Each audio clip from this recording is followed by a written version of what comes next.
So we begin Chapter 4, Jnana Yoga, the Yoga of Knowledge. First, allow me to offer my respects to my gurus and to Krishna. Nama Om Vishnupadaya Krishna Kripa Srimurtaye Srimati Bhakti Gaurava Narasingha Iti Namane.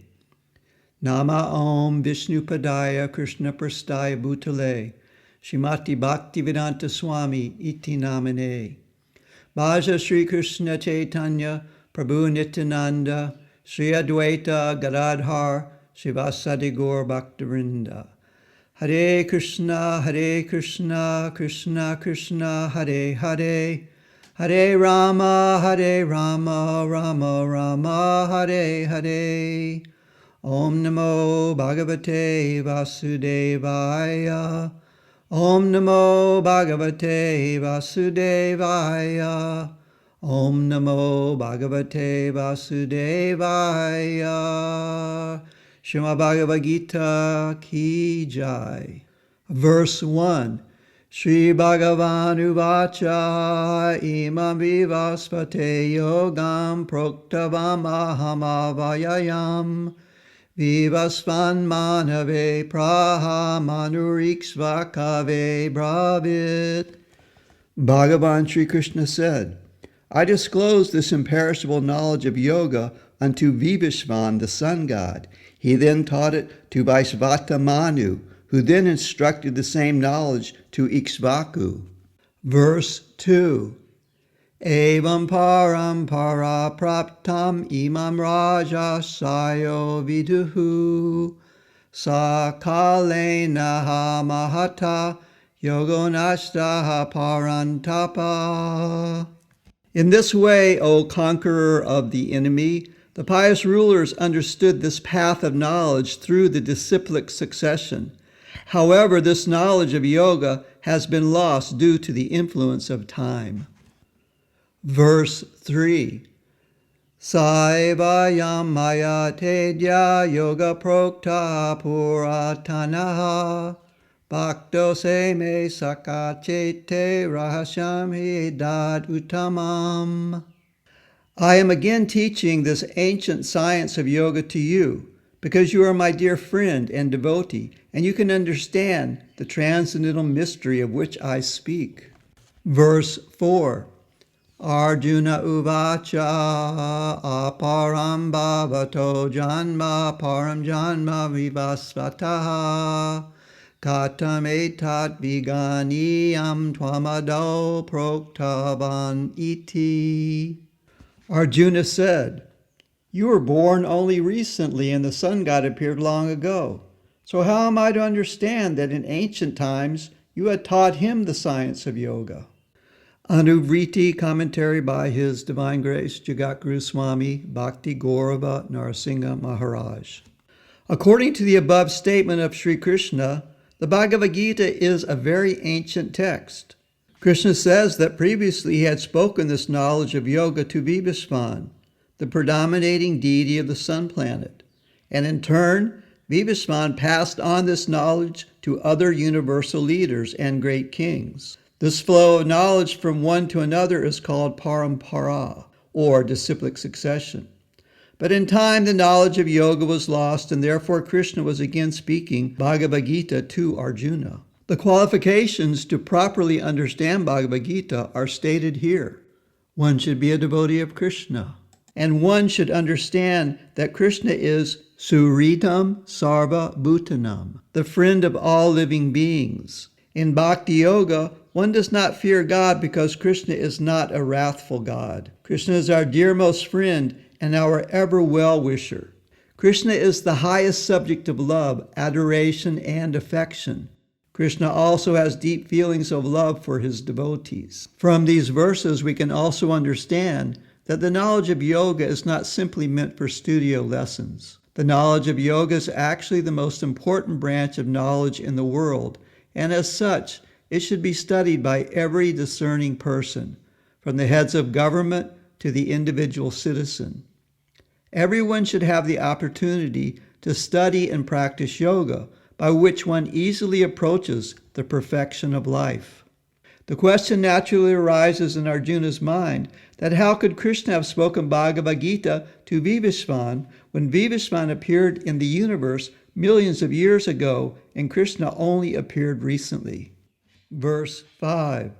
Sri Bhagavan Uvacha Bahuni Mi Vyatitani Janmani Tavakarjuna Tanyaham Veda Sarvani Natvam Vetta Parantapa.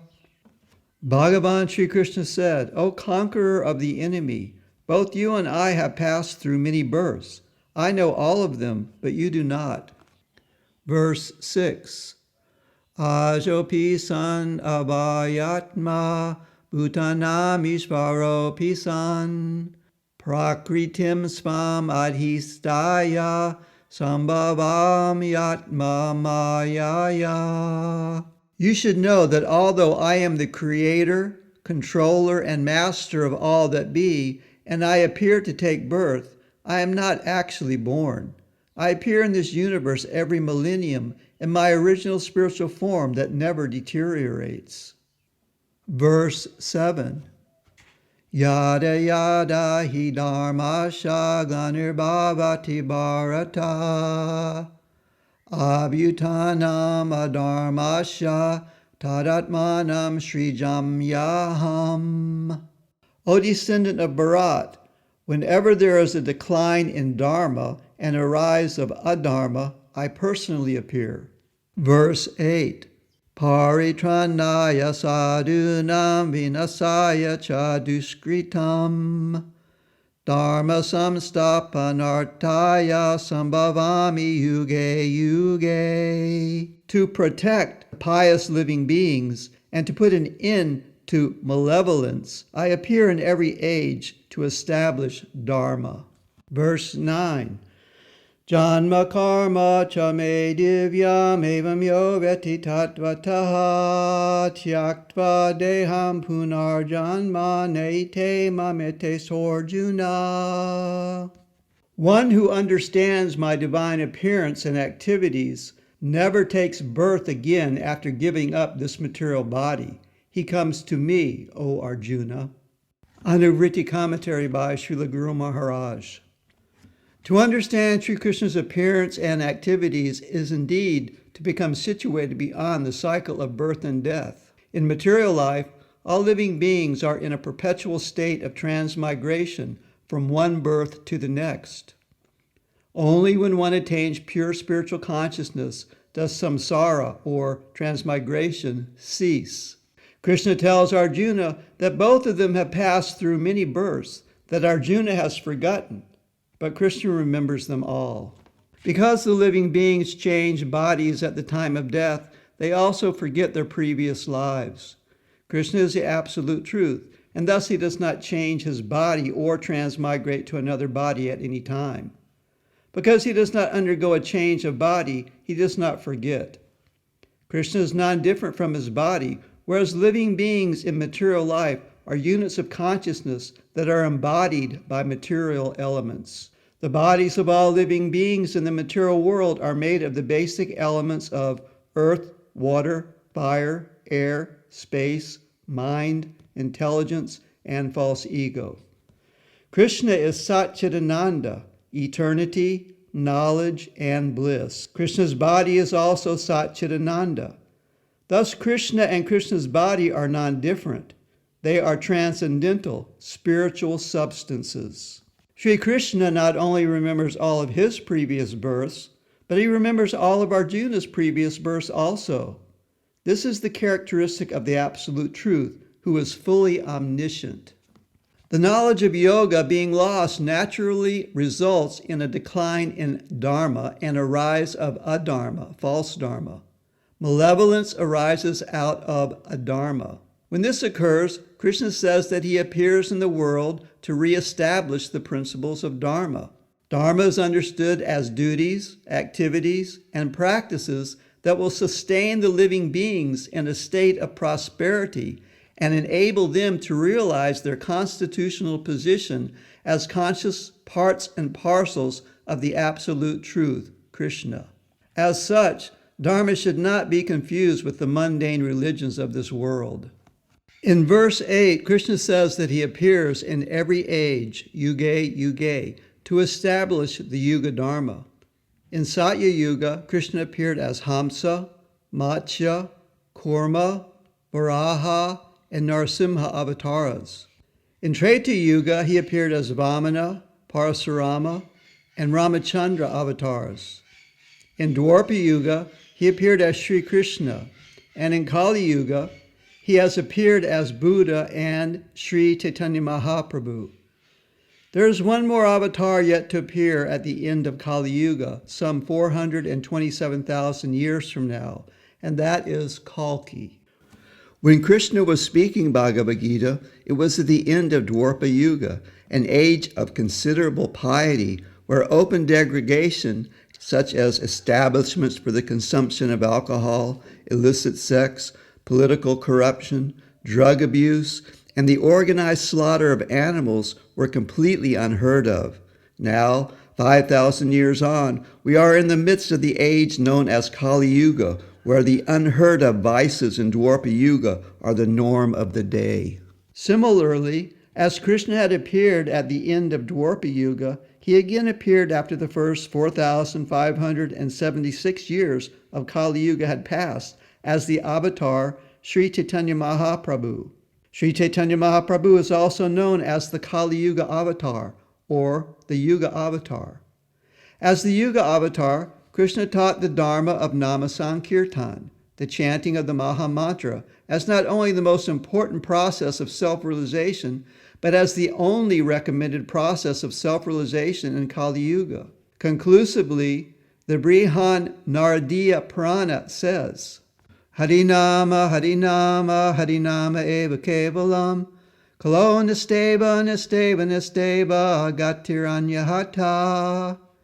In the age of Kali, there is no other way, there is no other way, there is no other way except for the chanting of the names of Hari, Krishna.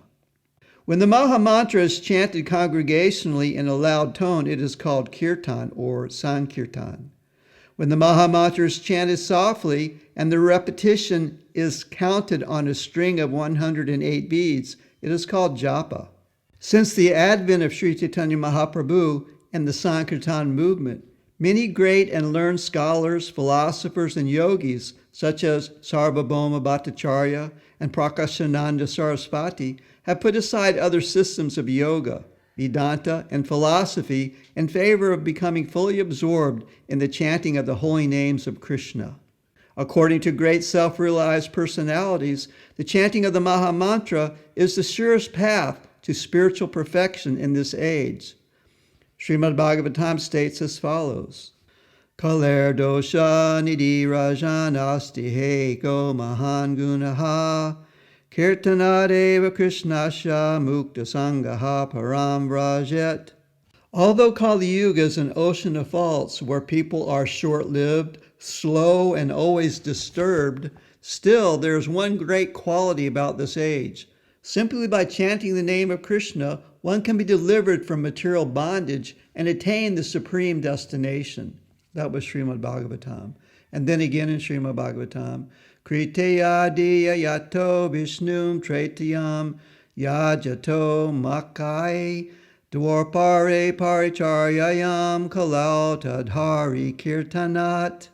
Whatever results were gained in Satya Yuga by meditating upon Vishnu, in Treta Yuga by performing elaborate sacrifices, and in Dwarpa Yuga by deity worship, can be obtained in Kali Yuga simply by chanting the names of Krishna. That was Srimad Bhagavatam. The chanting of the Maha Mantra advances one in self-realization because it purifies the heart of material influences and eliminates the false conceptions of life, thus terminating the cycle of birth and death. Sri Chaitanya Mahaprabhu has composed a verse wherein the benefits of Sankirtan, chanting the Maha Mantra, have been described as follows. Cheto Darpana Marjana Bhava Mahadavagni Nirvapanam Shreya Kairava Chandrika Vitaranam Vidyavadu Jivanam Anandam Buddhi Vardhanam Pratipadam Purnamritasvadanam Sarvatmasnapanam Param Vijayate Shri Krishna Sankirtanam. The holy name of Krishna cleanses the mirror of the heart and extinguishes the fire of misery in the forest of birth and deaths. Just as the evening lotus blooms in the moon's cooling rays, the heart begins to blossom in the nectar of Krishna's name. And at last, the Atma awakens to its real inner treasure, a life of love with Krishna. Again and again tasting nectar, the Atma dives and surfaces in the ever-increasing ocean of ecstatic joy. All phases of the self, of which we may conceive, are fully satisfied and purified, and at last conquered by the all-auspicious influence of the holy name of Krishna. That was the Shikshastakam, verse 1 of Chaitanya Mahaprabhu. Sri Chaitanya Mahaprabhu taught the chanting of the Maha Mantra and a complete system of philosophy known as Achinta Bheda Bheda Tattva that has encompassed all the great philosophical systems of India that preceded him, such as Adi Shankara's Advaita, Vishnu Swami's Sudha Dvaita, Nimbarka's Dvaita Dvaita, Ramanuja's Vishista Dvaita, and Madhva's Dvaita. The Achinta Bheda Bheda Tattva philosophy is essentially the philosophy of simultaneous oneness and difference in the absolute truth, culminating in prema bhakti, or divine love.